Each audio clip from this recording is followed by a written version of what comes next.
মহারাজ কৃষ্ণচন্দ্রের আমলে মানুষের মূল্যবোধ খুব কাজ করত তখন।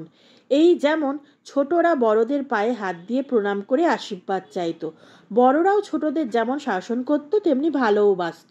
সে সময় ছোট কাউকে শাসন করার অধিকার গ্রামের যে কোনো বড় মানুষেরই ছিল, এতে কারুরই মা বাবা ছুটে আসতো না।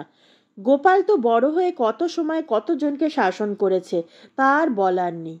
ছেলের বয়সী সব ছোটদেরকে নিজেদের ছেলে জ্ঞানে শাসন করত, আর ছোটরাও বড়দের সম্মান দিত।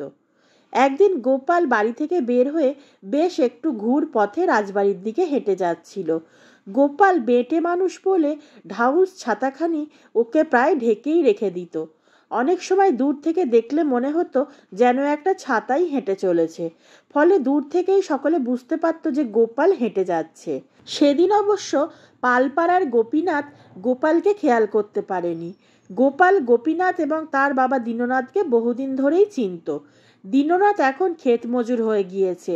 আগে খুব বেশি জমি জমা না থাকলেও যা ছিল তাতে অভাবে মোটামুটি মিটে যেত, কিন্তু ওর বড্ড দোষ ছিল।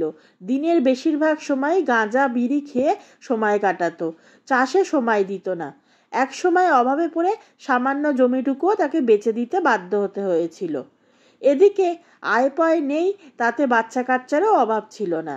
দীননাথের মা ষষ্ঠীর কৃপায় 8-9টা ছেলে মেয়ে, তার মধ্যে গোপীনাথই বয়সে সবচেয়ে বড়, এমনি মাথাতেও বেশ বড় হয়েছে।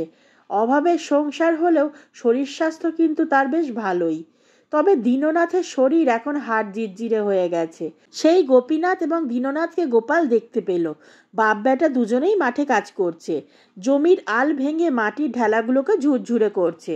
এবছর একজন জমির মালিকের কাছ থেকে বিঘেখানেক জমি ভাগ চাষের জন্য ওরা নিয়েছে। গোপীনাথ শরীরে ও বয়সে বড় হয়ে উঠতেই দীননাথ ওকে সঙ্গে নিয়ে জমির কাজ করতে আসে। এ পর্যন্ত সব ঠিকই ছিল। গোপাল দূর থেকে দেখল বাপ বেটা একটা বটগাছের নিচে বসে বাড়ি থেকে বয়ে আনা পান্তা ভাত খেলো।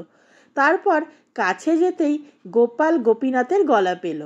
বাবাকে বলছে, বাবা তুমি এখন একটু দূরে সরে যাও। বাবা শুধালেন, কেন রে? ছেলে উত্তরে জানালো, এখন তো তুমি গাঁজা টানবে। তখন দীননাথ বলল, আমার গাঁজা টানার সঙ্গে দূরে সরে যাওয়ার কি সম্পর্ক রে? তখন গোপীনাথ বলল, আরে আমিও তো টানবো নাকি? তুমি বাবা, আমার গুরুজন, গুরুজনের সামনে তো আর গাঁজা টানা উচিত নয়, তাই তোমাকে একথা বলছি। গোপাল একথা শুনে হাসি মনে রাজসভায় চলে গেল।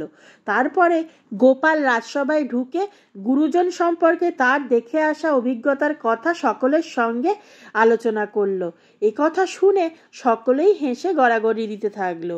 রাজামশাই বললেন, সত্যি গোপাল, এই সমস্ত ঘটনা তোমারই চোখে পড়ে এবং তোমারই কানে আসে। এই ধরনের সুন্দর সুন্দর গল্প শোনার জন্য এখনই আমার চ্যানেলটি সাবস্ক্রাইব করে নিন। আর গল্পটি কেমন লাগলো তা অবশ্যই কমেন্ট করে জানাবেন।